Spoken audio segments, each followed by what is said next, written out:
when you go into the suttas, the texts and the history of Buddhism, you actually have so many examples. So it was quite difficult for me to pick out a story of a mother. The one that I ended up choosing was the one that I've always had a leaning towards, very close to my heart, and it has to do with a certain woman who ends up being a mother, and how she finds her way to the Dhamma.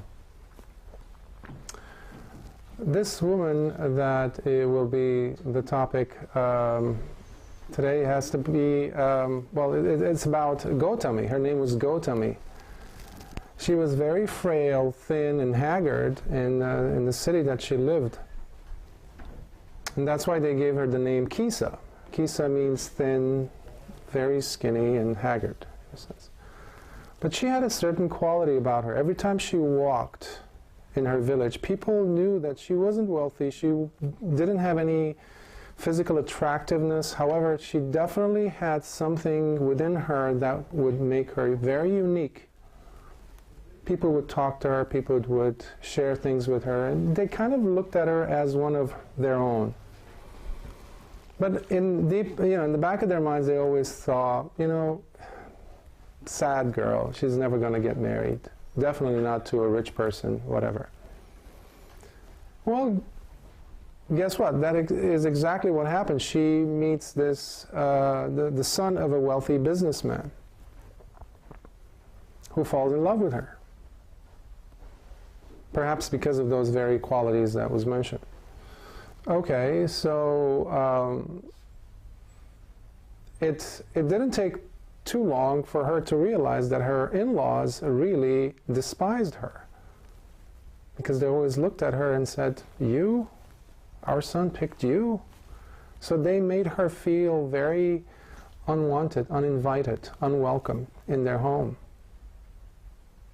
But she still persevered being the person that she was, and she always tried to get them in their, get herself in the best behavior and make sure that their in-laws were satisfied and pleased with her, until the day where she actually got pregnant. And 9 months later she had a child, and it was a son.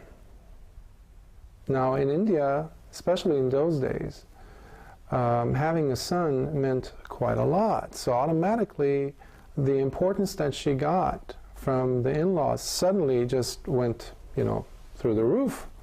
So she enjoyed that. She became part of the family for the very first time. She became the daughter of the family. But not long after, her only child, her son, became quite ill. In fact, to the point where he died. Now you can imagine this woman who had been shunned by her society, perhaps by her own personal family, individual nucleus family, but especially now she was living in her husband's home. Her in-laws that, really appealed to her, and she appealed to them for once. She didn't know what to do.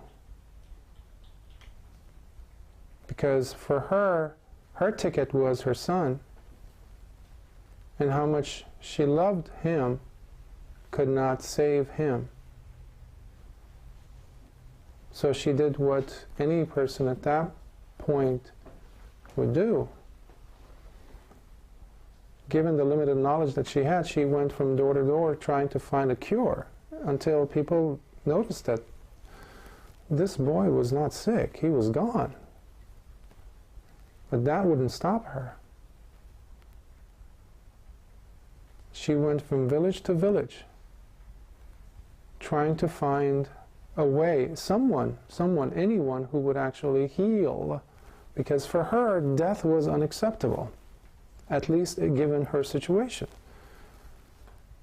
So as she's running from one place to the next, delusional as she was, finally, a person looks at her and says, pities her and says, you know, I do know of someone. If anyone's going to be able to save your child, it's going to be him. He's the wise, holy one, Gautama. But he's living in Savatthi, which was a little bit farther from where she was. She didn't care. She just ran with her child in her arms. She rushes through the Jetavana grove, which, by the way, is a beautiful place. I highly recommend it. 2,600 years after, it still retains its beauty, especially the sunrise and sunset, and every hour in between. So she rushes in, and the Sangha members see her, and they realize what's happening in front of them. And because she's in tears and she's haggard, even more so now, they allow her to come and approach the Buddha. And she lays the child for the first time onto the ground in front of the Buddha, asking him, "O Holy One, please revive my son." And the Buddha, in his wisdom, looks at her mind and sees what's going on. And he says, "My child, I can help you." This amazes the Sangha members, of course. But he says, "I can help you, but you need to get me 3 or 5 seeds of mustard seeds. Basically, they're very small if you've seen mustard seed. Round balls, very small. And in India, I mean, it's a staple in Indian cuisine, so every household had it. So she's like, "That's it?"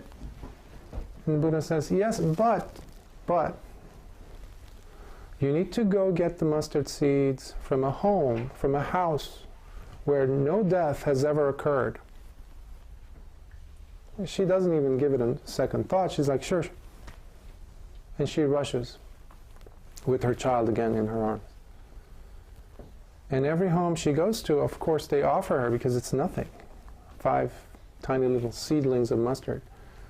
And then at the end, she's like about to get them. She's like, "Oh, by the way, has there been any death associated with this family?" And they're like, "Oh, yes. Sorry, my grandfather died, my uncle died, my mother died, my grandmother, etc., etc." So from early on in the day until later in the afternoon, she finally sees that there has never been a home where there have been no deaths. And her mind settles.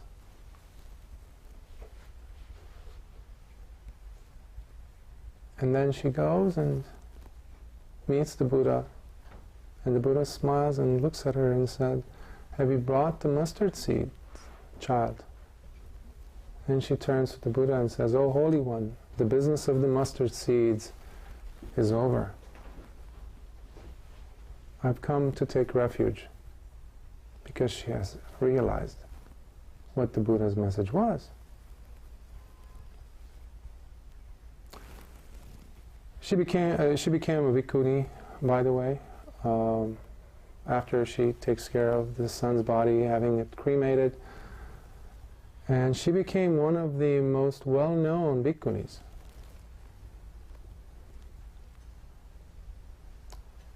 That day she actually becomes a stream enterer because of a phrase that the Buddha says to her. And she practices and practices and practices in her kuti until one night she's listening, she's watching the oil lamp,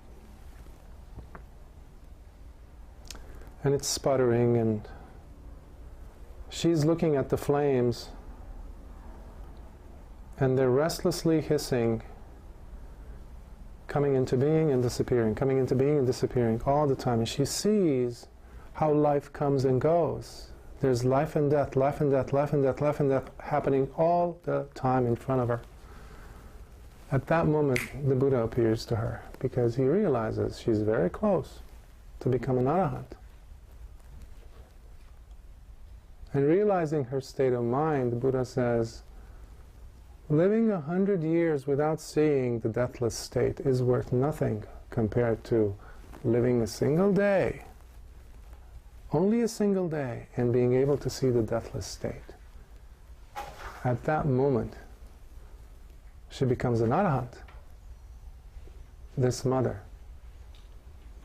There's wonderful sayings of Kisa Gotami in the Terigata, which is the sayings of the elders, the poems of the elders, in this case, the bhikkhunis.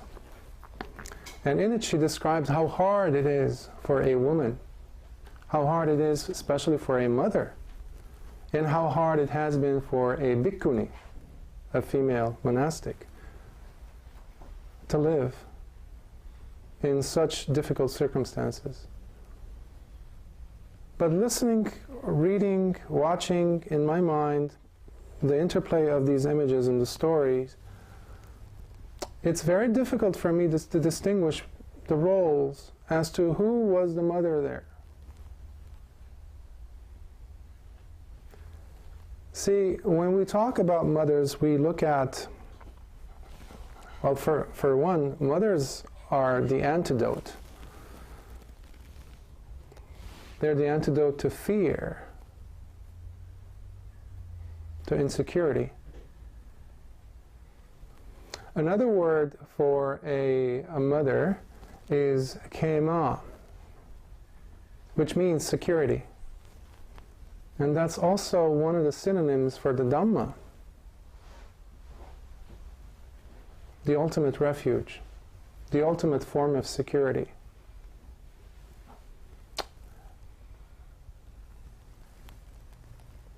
Kisa Gotami got what she wanted as far as a child goes, being a mother goes. However, the unpredictability nature, the unpredictable nature of life imposes itself on all of us. There is not a single being who is immune to it. Some of us have mothers that are alive, some of us have mothers that have passed on. Almost 30 years ago, when I first came to this country, I landed at LAX, and my older brother took me straight from the airport, the terminal, John Bradley Airport terminal, to the hospital. Not for me, but for my mother, who was passing away, who had been suffering for 4 years from cancer. Really suffering. And no amount of morphine was easing the pain. So, but then you recall all the wonderful things that you've seen because of this one being. Because of her, I am sitting here and talking to you. Oftentimes we forget the importance of the qualities that make a mother a mother. To me, those are far more important than the actual physical presence of a mother. Because I have seen motherly qualities from my teachers, both men and women. I have seen the qualities of motherly, nurturing, sense of security, ever-expansive sense of acceptance and tolerance within the teachings of the Buddha. See, when we remember our mothers as, as a practicing Buddhist, I have to pause and think, wait a minute, which mother am I talking about? Which mother from which lifetime am I talking about? Where do I draw the line? Because within me I carry all of their loves. Within me I carry their teachings, their acceptance. And that forces me to ask the question, well, where can I find that solid, foundational, unshakable nature of what it means to have that sense of security? And that is what Kisa Gotami found. She was not a fool. She was not a fool. She found it in the safety of the teaching of the Buddha. So long as we practice the Dhamma, we will never get to a point where we stop appreciating the sense of safety that it gives us. Now, the world around us are going to change. I lost my mom, her presence from my life, yes, but a few years later I was across the street sitting at the feet of one of my first, actually, teachers, Bhante Ratnasara. He started teaching me the Dhamma almost 30 years ago. And me receiving the motherly love has never stopped. Now, my teacher also passed away, whom I loved dearly, and many other teachers as well. But the Dhamma sustains the tranquility of mind, the stability of everything that is bombarded by the impermanence around us, the loss and gain, the life and death comes and goes. See, we can go ahead and hug our loved ones, and that's beautiful. We can hug our mothers, that's beautiful. We can remind ourselves of some wonderful memories, that's beautiful. But how much of a change is it, causing within us, in the mind? Which mother are you going to mourn the passing of? Which mother per se are you going to celebrate? So I'm leaving you with a series of questions. It's a celebration. My discoveries have brought me to the Dhamma as the ultimate source of motherly love. The unshakability of it is unquestionable. The Dhamma is alive today. It produces enlightened beings today. Today. And that is why I'm filled with gratitude to all mothers, because they produced you. They produced everyone that has allowed us to get here. But my second invitation would be for you to pause during the day, not just one day out of the year. That's crazy. Whenever you can, just remind yourself of the qualities that make a mother a mother. The nurturing, the kindness, the acceptance, the giving of a sense of safety to a child. I remember one time I was about 10 and we were out in the countryside back in Lebanon, and there were bushes and thorns and all this kind of plants, and I didn't know, but I slipped and I put my hand on this bush, like this round thing, and I thought it would stop my fall. Little did I know that it had a huge hole underneath it. And I slipped and I fell. And my mom at the time was almost 7 months pregnant with my younger brother. She reached over and she held me. And I'm dangling. My feet are not even touching the ground. I don't even know how deep that thing is. And she said, "Don't worry, my son." She was panicking, but I looked in her eyes and I was crying. But she had the strength to pull me up and out of there. And I held her so tightly after that.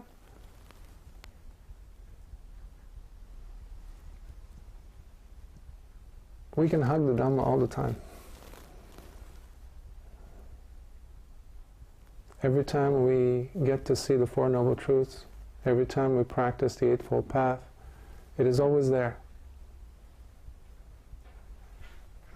The God of death will never take that away from us, so long as we practice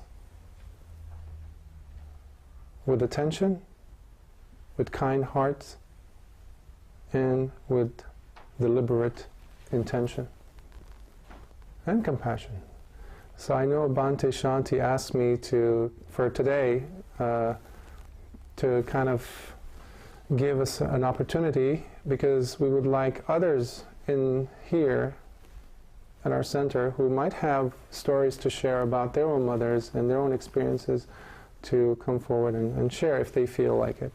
So I will stop here, and I will also answer any questions you may have. Thank you, Chandana.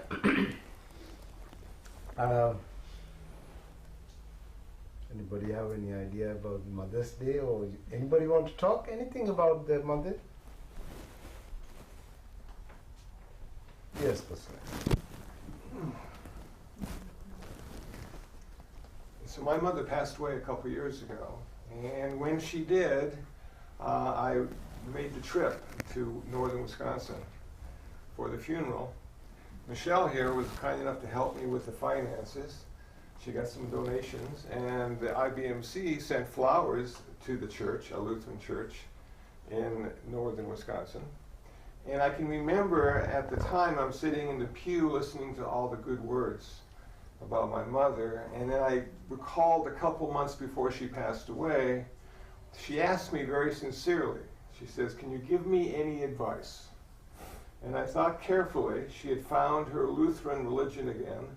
She had been in contact with the pastor. She had been in contact with the doctors. And she was always a strong person, raised 4 children without a husband.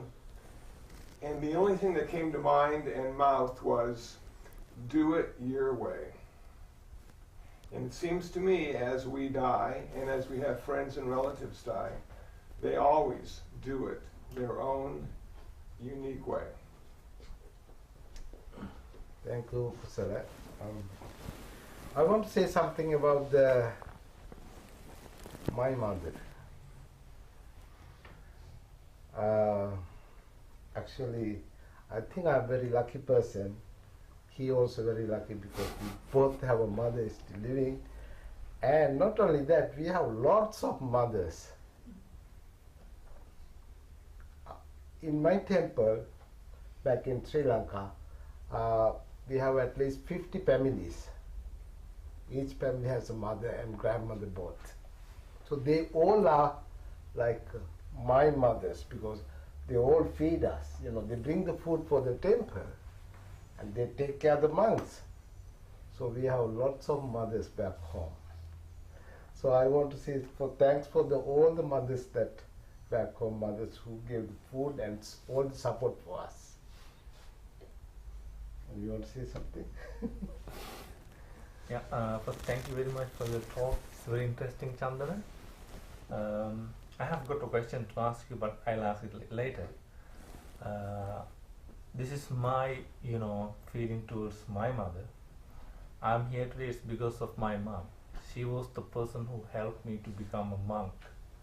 And when I asked her, of course I did not have any understanding about what this life is, a monkhood is, but when I asked her to help me to become a monk, she was the person who took me to the temple and made me a monk. I can remember very well on the very first day I became a monk, how she cried a lot. Yeah, she cried a lot.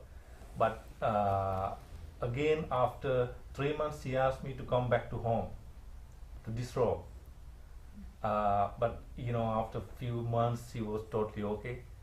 Now she doesn't want me to be back at home. She will cry a lot.